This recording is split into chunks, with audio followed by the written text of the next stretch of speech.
Hello everyone, this is your business class and today we will study chapter 3 of business, that is private, public and global enterprise. Under this we will study about private and public enterprises, also about global enterprises. Earlier chapter we studied about private enterprises. Under private enterprises we have studied all forms of business organization, and here in this chapter we shall discuss the role, forms, merits, demerits of public sector enterprises. Now what happens at the time of independence? At the time of independence, Government of India nationalized public enterprises. हमारी जो government of India थी उन्होंने public जो sector हैं, public enterprises हैं, उनकी तरफ अपना हाथ बढ़ाया. Okay, priority of A government was public enterprises, public sector. अभी पब्लिक सेक्टर क्या होते हैं? जो पूरी पब्लिक के लिए होते हैं, पर्सनली नहीं होते, पब्लिकली होते हैं. But what happen, public sector से जो हमारी इंडियन इकोनॉमी थी वो कुछ खास डेवलप नहीं हुई, यानी कि the increase of economy was very less. So क्या हुआ? Immediately after independent public sector को डोमिनेंट अलॉटेड हुआ, बट क्योंकि वो इकोनॉमिक डेवलपमेंट में कोई खास रोल नहीं दे पाई, that's why in 1991 the government of India adopted a new industrial policy. उन्होंने एक न्यू इंडस्ट्रियल पॉलिसी अडॉप्ट करी, that was प्राइवेट सेक्टर. फिर हमारी प्राइवेट सेक्टर और ये जो फॉरेन कंपनी है ये सामने आई, and like this the private sector was started. Now अब प्राइवेट सेक्टर स्टार्ट हो चुका था, then there was a competition in market. जो मार्केट का इन्वायरमेंट था वो काफ़ी कॉम्पिटिटिव हो गया था. So business environment has undergone tremendous changes. बहुत सारे changes आए which lead to the development of economy also. There was a development in economy. Now how? Private sector and public sector both tried their well. There were competitive environment and a will to do better than the other sector. Now Indian economy की बात करते हैं तो private sector में हमारे पास आती हैं sole proprietor, partnership firm, joint Hindu family business, cooperative societies, joint stock company, multinational company. ये सारी जो बिजनेस फॉर्म्स हैं ये सब हमारे प्राइवेट सेक्टर में आते हैं. वहीं हमारे पब्लिक सेक्टर में कौन कौन से बिजनेस फॉर्म आते हैं? वो होते डिपार्टमेंटल अंडरटेकिंग. नाउ ये डिपार्टमेंटल अंडरटेकिंग क्या होते हैं? डिपार्टमेंटल अंडरटेकिंग मीन्स पूरा एक कंप्लीट डिपार्टमेंट की हम अंडरटेकिंग लेते हैं, हम कवरेज लेते हैं. Like railway department. Departmental undertaking जो ये डिपार्टमेंटल बिजनेस होता है हमारा, ये लगभग गवर्नमेंट जैसा ही होता है. इसमें क्या होता है? डिपार्टमेंटल अंडरटेकिंग में हम एक डिपार्टमेंट की अंडरटेकिंग लेते हैं, कवरेज लेते हैं, like railways, telephones, post, Telegram and defence. वैसे ही पब्लिक सेक्टर में दूसरा आता है पब्लिक कॉरपोरेशन. पब्लिक कॉरपोरेशन होती हैं जो पब्लिक के लिए, पब्लिक के वेलफेयर के लिए वर्क करती हैं. We are having LIC, IDBI, RBI, Air India and many else. And then the most important public sector, there are government companies. हमारी जितनी भी गवर्नमेंट कंपनीज होती हैं ये हमारे पब्लिक सेक्टर में आती हैं. गवर्नमेंट कंपनीज हो सकती हैं BHEL, भेल, SAIL and GAIL, GAIL. Now let's proceed forward. हमें आगे बढ़ना चाहिए. So this was already explain. 1991 से क्या हुआ? हमारे प्राइवेट सेक्टर और फॉरेन कंपनी के दरवाजे खुल गए, उन पे जो रिस्ट्रिक्शंस थे वो हटा दिए गए, and it was quite easy to operate in private sector and foreign companies.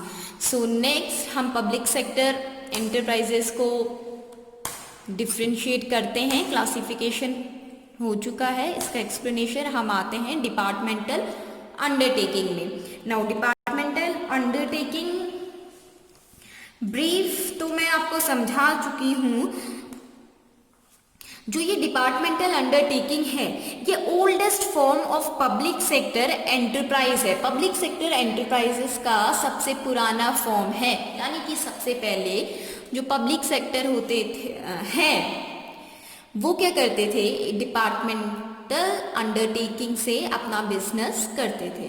Okay, they used to take the complete department. So departmental undertaking is considered as one of the department of government. There is no separate existence then government. इसका government से कोई separate existence नहीं है लगभग, या फिर हम कहें is just like the department of government. Government department जैसा ही होता है। इसके काफ़ी सारे एग्जाम्पल्स मैं आपको दे चुकी हूँ, railways, defence, post, Telegram, broadcasting, telephone services and many else. Now ये जो डिपार्टमेंटल अंडरटेकिंग है इसके कुछ फीचर्स हैं, विशेषताएं हैं, खासियत हैं, कैरेक्टरिस्टिक्स हैं।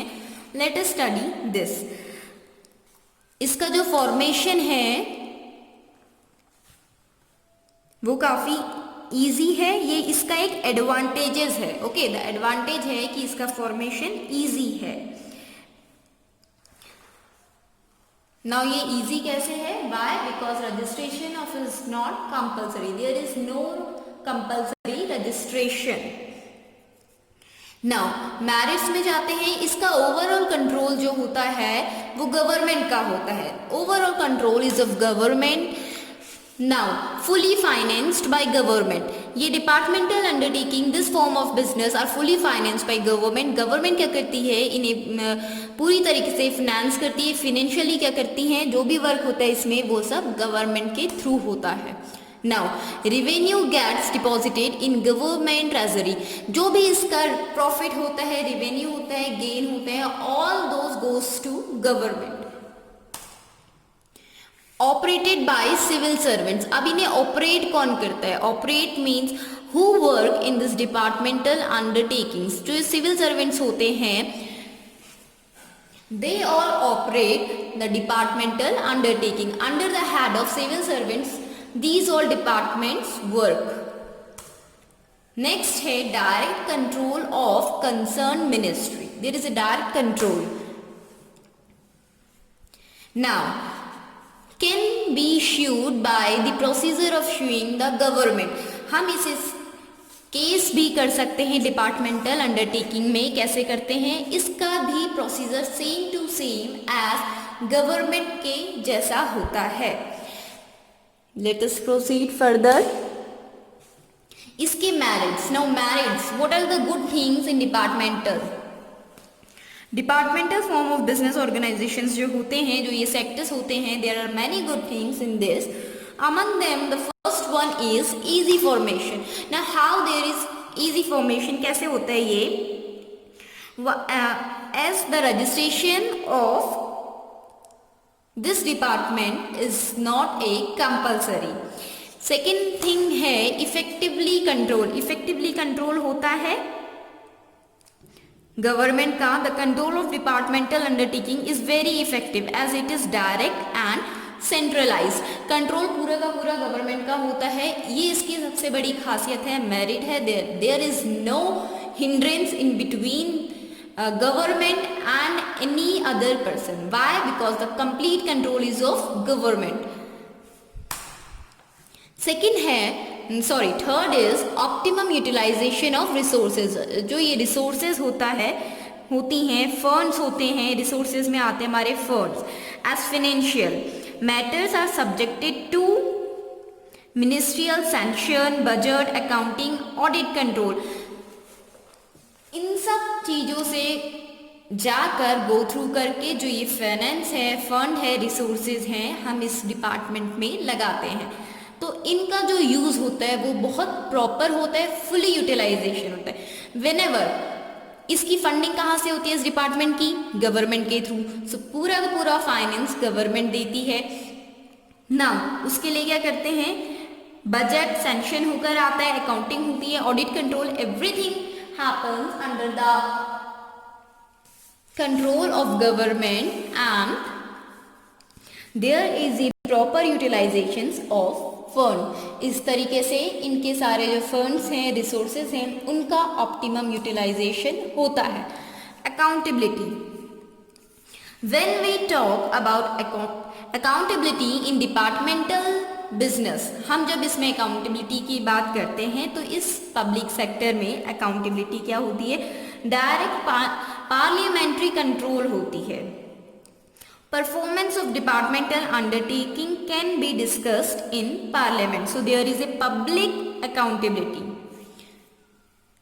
Next is public revenue. जो भी रेवेन्यू इस डिपार्टमेंट में होता है that all goes to government. So these undertaking help to increase the government revenue. इससे जो भी फायदा होता है, whatever benefits we get from this department automatically goes to government and the economy of our country rise. Government का फायदा होता है, there is a revenue in government. Next is secrecy. Now when we talk about secrecy, the activities performance of these departmental undertakings, departmental public sector, these are highly secret. As now how they are highly secret? Is government avoid disclosure of public interest. So government avoid करती है अपने plans को disclose करने के लिए. सो ये जो secrecy है इस डिपार्टमेंट की हाईली क्या है? सीक्रेट है. Due to secrecy only the most sensitive area that is defense is operating as a departmental undertaking. Next, we studied about merits of departmental undertaking. Now we will study about demerits of undertaking. अब हम discuss करते हैं कुछ drawbacks हैं इस department के और कुछ डीमेरिट्स भी हैं. सो ऐसे कुछ डिसएडवांटेजेस हैं. Let us go through to them also. That is inflexibility. Inflexibility यहाँ पे ये ड्रॉबैक है इसका, डिसएडवांटेजेस है. Why? Because the complete control is of government. तो वो कहीं ना कहीं जो वर्क करते हैं इस डिपार्टमेंट के अंदर उन्हें क्या करती है? रिस्ट्रिक्ट करती है, रोकती है. There is too much interference of ministers and top officials. Ministers and top officials का बहुत सारा इंटरफेरेंस होता है. Why? Because complete control is of government. So strict parliamentary control है इसके अंदर. It is treated as one of the government offices. This reduces the flexibility and efficiency of the undertaking. यही सब इसकी जो फ्लेक्सिबिलिटी है, इस डिपार्टमेंट में काम करने की फ्लेक्सिबिलिटी है, यानी कि हम इस डिपार्टमेंट में वर्क तो कर सकते हैं, कंट्रोल गवर्नमेंट का, बट इतने आराम से फ्लेक्सिबिलिटी कंफर्टेबली नहीं कर सकते हैं because it is a lot of interference of ministry. Now lack of motivation. Lack of motivation,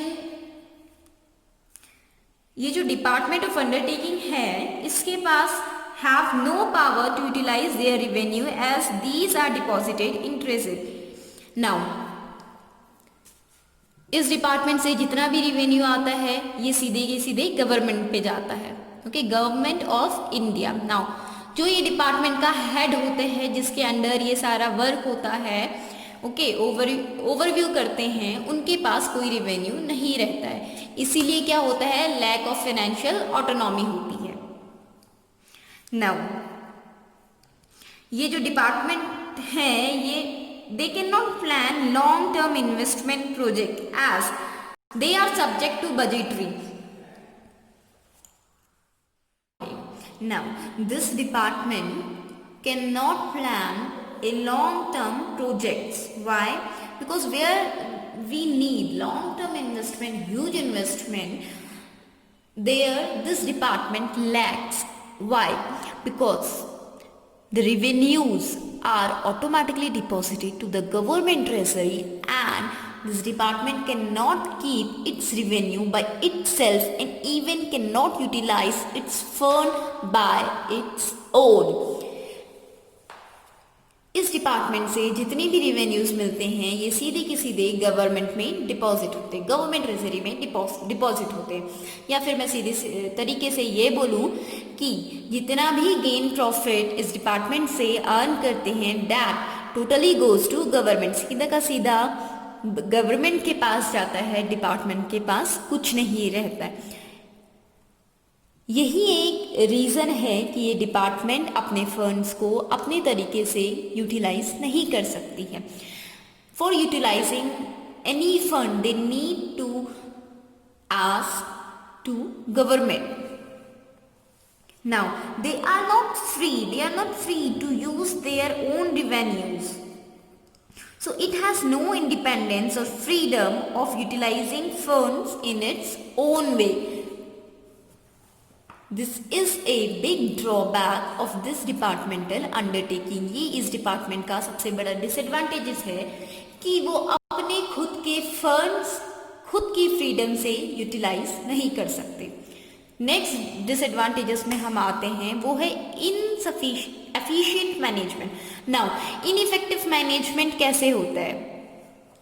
ineffective management इस तरीके से होता है, this department is totally controlled by government इसे टोटली कंट्रोल करती है। नाउ गवर्नमेंट क्या होती है? गवर्नमेंट सरकार होती है, आए दिन हमारी सरकार का ट्रांसफर होता है। There are lot of formalities, paper work which are need to be done before any decision. So कहीं ना कहीं ये अपने मैनेजमेंट में लैग कर जाता है। जैसे ही कोई ऑफिशियल या कोई ऑफिसर कोई पेपर वर्क करता है, so there are much overburden, बहुत ओवरबर्डन होता है। Why? Because these paper work need to move from one ministry to another and there are more portions arising for any paper work in such departments. Now जो हमारा next drawback है वो है red tapism. Now ये क्या होता है? इसका एग्जाम्पल है ड्राइविंग लाइसेंस। उसमें क्या होता है? What is red tapism? जब भी कोई ऑफिशियल फॉर्म या प्रोसीजर करने से पहले व्हाट वी नीड इन्वॉल्वमेंट होता है, मतलब कुछ भी वट एवर ऑफिशियल वर्क, कोई भी ऑफिशियल वर्क हो या किसी प्रोजेक्ट को अकम्प्लिश होने से पहले बहुत सारे हमें ऑफिशियल फॉर्म फिलअप करने होते हैं, बहुत सारे प्रोसीजर्स होते हैं जो हमें करने होते हैं। सो इन सारे प्रोसेस को हम कहते हैं रेड टेपिज्म एंड इसका एक परफेक्ट एग्जाम्पल है driving licence. When we need to make our driving licence we need to do lot of official forms and procedures to accomplish this work। likewise इस department में क्या होता है? Red tapism होता है एंड ब्यूरोक्रेसी होता है। Why? Sorry, how? Now in सब चीज़ों की वजह से ये डिपार्टमेंट क्या करती है? लैग करती है, पीछे रह जाती है। डिसएडवांटेजेस है, जब तक इसके इतने सारे पेपर वर्क होते हैं, बहुत सारे ईयर्स निकल जाते हैं एंड वो ऑफिसर जो ये पेपर वर्क कर रहा है, जिसने कोई प्रोजेक्ट में इन्वेस्ट करने का सोचा भी है, उसका ट्रांसफ़र हो जाता है। So any decision, any work need to go through lot of paperwork in this kind of department. Lot of formalities are needed. So इसमें क्या होता है? इमीडिएट एक्शन नहीं हो पाता है, which are so essential for the growth of an enterprise, जो कि इस डिपार्टमेंट में नहीं है। इस डिपार्टमेंट में इमीडिएट एक्शन, डिसीजन मैनेजमेंट नहीं है। सो इन सारी चीज़ों में टर्म्स में ये डिपार्टमेंट क्या करता है? पीछे रह जाता है। These are the drawbacks of these departments. इस डिपार्टमेंट को रन करने के लिए क्या चाहिए हमें? सुटेबिलिटी होने के लिए हमें क्या चाहिए? वी नीड द सीक्रेसी बहुत इंपॉर्टेंस है। लाइक डिफेंस डिपार्टमेंट होते हैं, ये डिपार्टमेंटल हमारे होते हैं, ये पब्लिक सेक्टर हैं, इसमें सबसे इंपॉर्टेंट क्या है, सीक्रेसी है। सेकेंड थिंग है पूरा का पूरा कंट्रोल जो है गवर्नमेंट होता है। सो ऐसे डिपार्टमेंट बनने से पहले government have to think twice before such department, accomplishment of such departments.